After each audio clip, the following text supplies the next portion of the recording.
প্রত্যেক দিন ভাঙা রেকর্ডের মতন এক কথা ভুলে গেলেও কারো কথা কানে যায় না। কতদিন ধরে একভাবে বলে যাচ্ছি মোনার হাগিসগুলো একটু ওই পারটায় ফেলে দিয়ে আসো, তার কোনো নামগন্ধ নেই। 7-8 দিনের নোংরা ডাইপারগুলো একভাবে পড়ে রয়েছে। প্লাস্টিকের ভেতরে মাছি, নোংরা, পোকা মাকড়ে বাসা বেঁধেছে একেবারে, তেমনি দুর্গন্ধও ছড়াচ্ছে।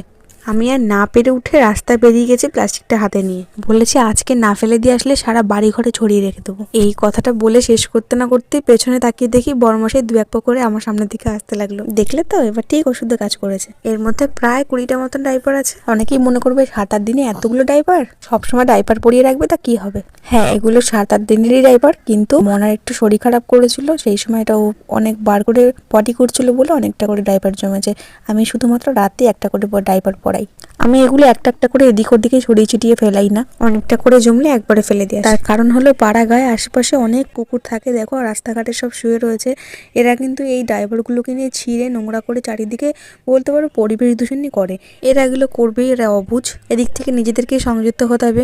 অনেকের বাড়ির সামনে রাস্তাঘাটে দেখেছি অনেকের ডাইপার এরকম বাচ্চাদের পড়ে থাকে, সেগুলোকে এরকম মুখে নিয়ে নিয়ে কুকুরেরা নষ্ট করে।